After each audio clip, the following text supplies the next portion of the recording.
Marami ang nagdududa sa tunay na halaga ng XRP dito sa mundo ng crypto.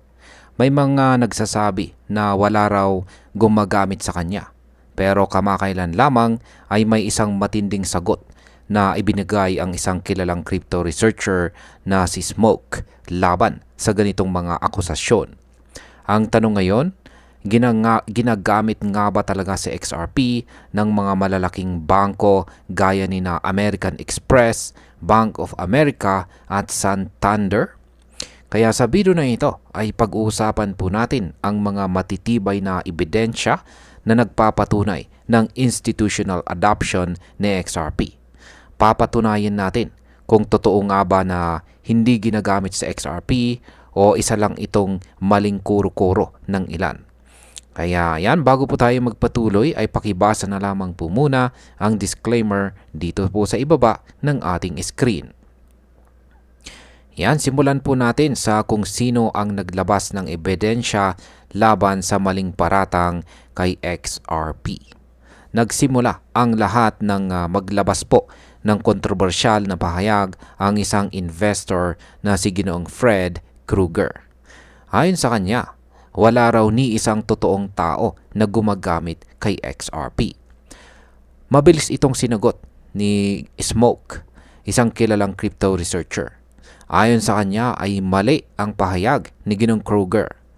Idinagdag pa niya na ginagamit sa XRP ng daan-daang financial institutions, gaya ni na American Express, Bank of America at saka Santander. Hindi lang ito basta salita. Ibinahagi ni Smoke ang isang chart na nagpapakita ng institutional use cases ni XRP. Dito, malinaw na ipinapakita ang mga kumpanyang gumagamit sa kanya sa kanilang mga operasyon. Ngayon ano naman po ang papel ni XRP sa mga transaksyong ginagawa ng mga bangko? Kung iniisip mo na si XRP ay katulad lang ni Bitcoin or Ethereum na kadalasang ginagamit sa pagbili ng produkto at serbisyo, kailangan mong maintindihan na may ibang layunin itong si XRP. Ayon po sa dokumentong ibinahagi ni Smoke, si XRP ay ginagamit bilang bridge currency. Ang ibig sabihin nito ay ginagamit siya para pagsamahin ang iba't ibang pera mula sa iba't ibang bansa. Kaya kung may nagpapadala ng pera mula Amerika papuntang Pilipinas, si XRP ang tumutulong para maging mabilis, mura at ligtas ang transaction. Ngayon ay anong mga kumpanyang kilala ang nagpapatunay sa paggamit nila kay XRP?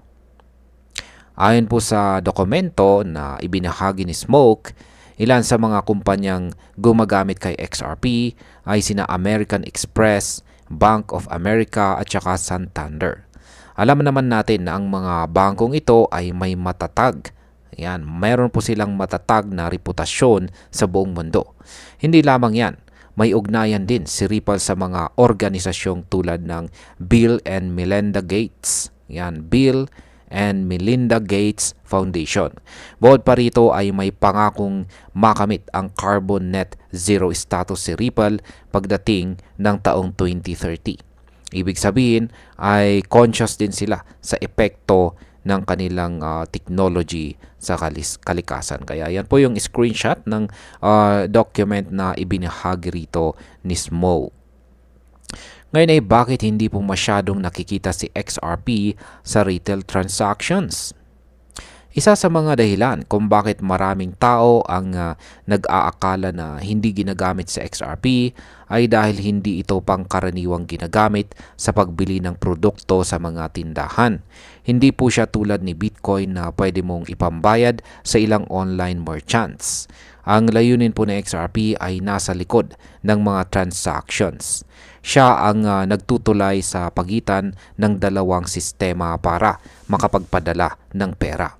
Kaya kung wala kang nakikitang gumagamit kay XRP sa araw-araw, hindi ibig sabihin na hindi siya ginagamit.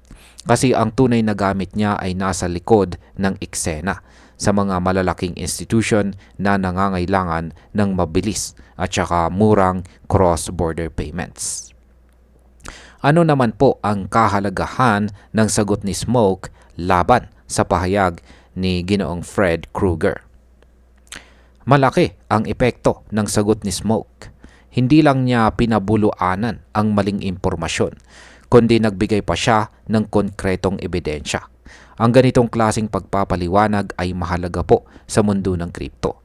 Maraming investors ang nadadala ng emosyon at maling akala, kaya bumabagsak ang tiwala ng publiko sa ilang projects. Ang sagot po ni Smoke ay paalala sa atin na huwag pong basta maniwala sa mga opinyon. Malaga na tignan natin ang facts, lalo na kung tayo ay nag-i-invest ng pera sa kripto. Dapat po nating suriin ang mga project base sa tunay na paggamit nila at hindi lang dahil sa uso or sikat sila. Paano naman po naapektuhan ng ganitong klaseng narrative sa XRP at ang kanyang reputasyon sa industriya? Sa tuwing may kumakalat po kasi na maling impormasyon na gaya ng sinabi ni Ginoong Fred Krueger, nagkakaroon ito ng negatibong epekto sa perception ng mga tao kay XRP.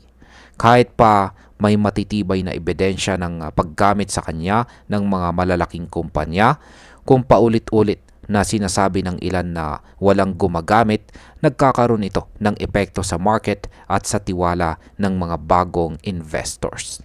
Pero dahil sa mga katulad ni Smoke na handang magsalita ng totoo gamit ang data, napapalakas muli ang reputasyon ni XRP. Sa katunayan ay ito rin ang nagpapakita ng maturity ng buong crypto community. Natututo po tayong lumaban gamit ang ebidensya at hindi emosyon. Para po sa atin bilang mga Pinoy crypto enthusiast, mahalaga po ang balitang ito. Dahil sa pagbibigay ng malinaw na ebidensya sa institutional adoption ng XRP, napapatunayan natin na isa siyang legit at functional na crypto project. Ibig sabihin ay hindi lamang po hype ang nagpapagalaw sa kanyang presyo, kundi tunay na paggamit ng malalaking kumpanya. Kung tayo po ay naghahanap ng long-term na crypto investment na may practical utility, sa XRP ay isa sa mga dapat nating isaalang-alang. Hindi man siya kasing popular or sikat ni Bitcoin sa mata ng publiko, pero sa mundo ng cross-border finance ay siya po ang bida. Bilang panghuli, para sa akin ay isa po itong patunay na hindi lahat ng naririnig natin sa social media ay totoo. Ang pahayag po ni Ginoong Fred Krueger ay isang halimbawa ng maling generalization. Mabuti na lang at may mga tulad ni Smoke na hindi natatakot magsabi ng totoo gamit ang ebidensya at datos. Ang dapat po nating tandaan ay hindi lang retail use ang sukatan ng isang matagumpay na crypto project. Minsan ang tunay po na value ng isang token ay makikita sa mga institution na gumagamit nito sa tunay na buhay. At sa XRP ay malinaw na ginagamit ng mga malalaking bangko at organisasyon. Kung susuriin po natin ang direksyon ng crypto space ngayon, makikita natin na utility at adoption ang tunay na magtatagal. Kaya wag po tayong basta-basta mawalan ng tiwala kay XRP. Sa halip ay pag-aralan po natin kung paano natin siya magagamit sa ating long-term strategy bilang mga crypto investors. At ayan, hanggang dito na lamang po tayo sa video na ito mga ka-crypto. Marami pong salamat sa panonood. Ingat po tayo lagi at God bless po sa ating lahat.